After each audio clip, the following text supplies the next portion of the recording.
All right. Good morning, personal finance students. It is Wednesday, Thursday, April 8th. And this is your e-lesson for today. So what I want to do first is I want to do a recap of some of the things that you learned yesterday. Yesterday was investing 101. So you guys learned just some vocab that I wanted you to kind of put to memory, like diversification, liquidity, and risk return ratio. Risk return ratio, the greater the risk, the greater the return. And Dave said yesterday in your notes that in investing, you need to make at least 6% just to break even with taxes and inflation. Okay, if you're not making at least 6% on your investments, you're actually losing money. Inflation is averaged right around 4% throughout history. Inflation is when you lose the buying power of a dollar. So if I hold on to this $20, let's see if I have a single, that'd be a lot better. And I do. So once again, inflation is the buying power of your dollar. If I hold on to this dollar for a full year, and 1 year later, inflation averaged 4%, this dollar has lost 4% of buying power. It now buys 96 cents worth of stuff that it would have bought in the year 2020. Okay, so if your investments aren't at least making 4%, you're not keeping up with inflation. Then there's the other thing that you need to figure in, and that's taxes on your investments. And that comes out to about 2%. So if you're not at least making 6% on your investments, you're not making any real money. Okay, you're not keeping up with taxes and inflation. There's this chart that I don't know if you looked at. Let me see if I can share my screen with you guys. There's this chart in your book that I want you guys to kind of look at. You can just look off the screen right now. And this is one of the other concepts we talked about yesterday, which was diversification. Now, diversification just means spread around. It's investment 101, basic investment philosophy. Don't put all your eggs in one basket. If you would take a look at Investor One, okay, Investor One takes $10,000 and invests it in some investment. We're not telling you what that is. And they're going to let it sit for 25 years with a rate of return of 7%. Okay. Investor Two takes the same $10,000 but spreads it around, diversifies. They take $2,000 and literally just say they lit it on fire. They lose it all. They take another $2,000 and they put it in the cookie jar. It makes 0% rate of return. Then they take another $2,000 and they put it in some investment, and that makes 5% rate of return. Then they take another $2,000, they put it in some investment, and that investment makes 10% rate of return. And then they take another $2,000 and they put it in some investment, and that investment makes a 15% rate of return. Okay, now let's take a look at the bar charts. Investor number one takes that $10,000 and puts it somewhere for 25 years, making 7%. They end up with, after 25 years, with $57,000. Investor two ends up with $116,000 because they diversified. It may not seem like it because they lost $2,000. $2,000 made zero money.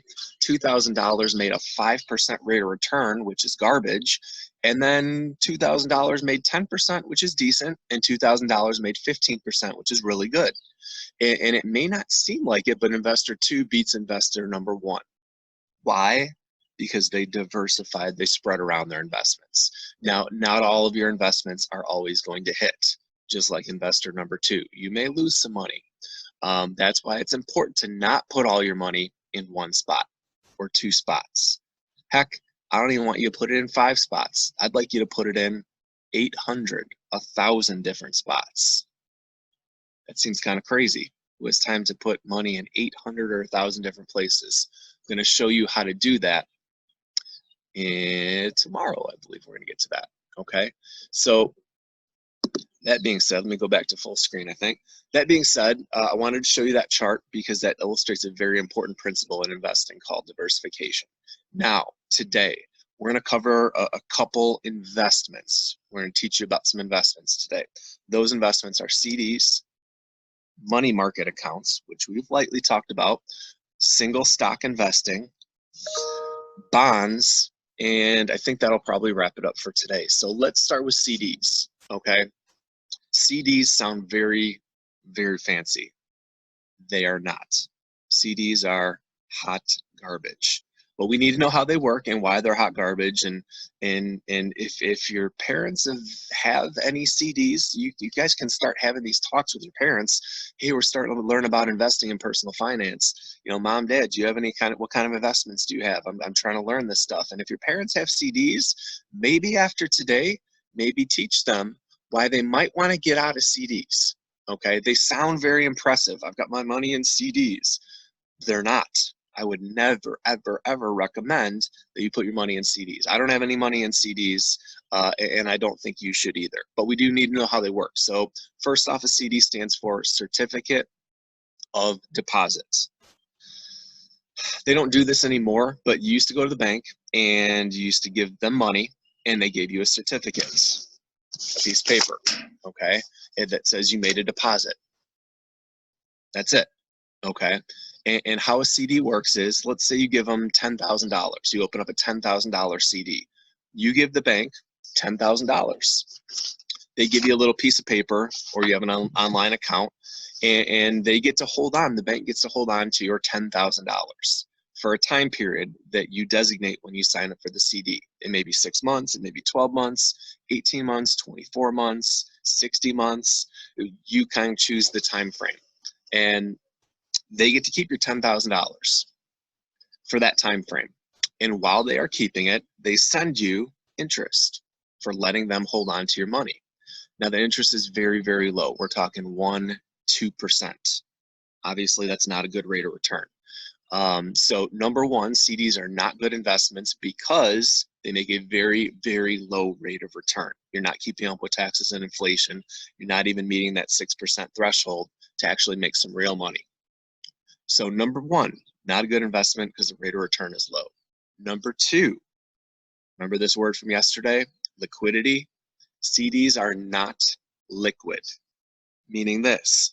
Let's say I give the bank $10,000 in a 5-year CD. They get to hold on to my money for 5 years. I can't get my $10,000 back until the 5 years is up, unless I go to them and ask for it early. If I go and ask for my money back early, there is a penalty, and I don't get my full $10,000 back, okay? So CDs are not liquid. If you had an emergency or needed that money really bad, you could not get that money. You couldn't get the cash out of that investment very quick, okay? That being said, let me show you. I go to Chase Bank. Okay, and just one of the big banks, just to show you so you guys can see what I'm talking about. This is straight off of Chase Banks. This is their rates on CDs. Now I'm going to scroll down and show you this chart. If you take a look, this is if you give them $0 to almost $10,000, and this is how long they let you, or you let them hold their money: a month, 2 months, 3 months, 6 months, 9 months, so on and so forth. Look at the rate of returns, 0.02. That is 0.02%. That is a fraction of 1%. That is a terrible, terrible rate of return. Now, the longer I let them hold my money, you can see the interest rates go up. They're still not amazing. I mean, we're still talking fractions of percents. This is a tenth of 1%. If they hold my money for 36 months. I can keep going down. The interest rates don't get that much more impressive, okay? What if I gave them, look over here, what if I gave them $250,000 right here or more, and I let them hold on to $250,000 for 5 years? In return, that's what they're going to give me. Yikes. That is not a good investment. CDs are terrible, terrible places to put your money. I don't own any CDs, and I don't recommend that you do either. But you need to know how they work, and that's the basis of how they work. The next one is money market accounts we're going to talk about today. Now, we've already talked about money market accounts. We showed you this. You can see on the screen right now, I mean, here's the interest rate on a money market account. It's less than 1%. It's not a good place to put your money. for investing. Okay, we said that there's only one time that you want to have a money market account, and a money market account is just a good place to stash a couple $100 or a couple $1,000 for your emergency fund. That's it. Money market accounts are not good investments. You see the rate of return. Once again, that doesn't even keep up with taxes or inflation. So money market accounts, just good for your emergency fund. That is it. The next one, we'll spend a little more time on this. Single stocks. Okay. Today we're going to learn how stocks work in your notes. And stocks work like this. Okay. When you buy stock in a company, you are buying ownership in a company. So if I bought a share of Disney stock, okay, one little dinky share, say $95 a share. I gave $95 to my investment, my broker, and they bought me one little share of Disney stock. I am part owner of the Disney Corporation. That's what stock buying is a company needs money to do things like build more stores, hire more Mickeys, whatever it happens to be, produce more Pixar movies, and they need money to do that. And so investors will give the company money, but the investors want something in return. Disney will give up part ownership of their company if you buy a share of stock. So if I buy one share of stock of Disney, I am one little dinky, tiny little owner of Disney stock, and I have one little vote when it comes time to vote on things that Disney puts up for vote. So that's how a share of stock works, is when you buy shares of stock, you're buying ownership in the company. Now, there's some more things we need to talk about. Number one, buying shares of stock violates the rule that we learned yesterday of Investing 101. When you buy shares of stock, you're not diversifying. Okay, there's no diversification. You're putting all your eggs in one basket. So we don't want to buy shares of stock because who knows what's going to happen with the company. The CEO might do something shady, insider trading, get arrested. They might, release a product that explodes and kills people and the stock prices tank. That's putting all your money in one spot. So stocks are not something that we recommend. But we do want to know kind of how they work. So what I'm going to do is, let me show you, let me share my screen with you guys, and let me kind of just give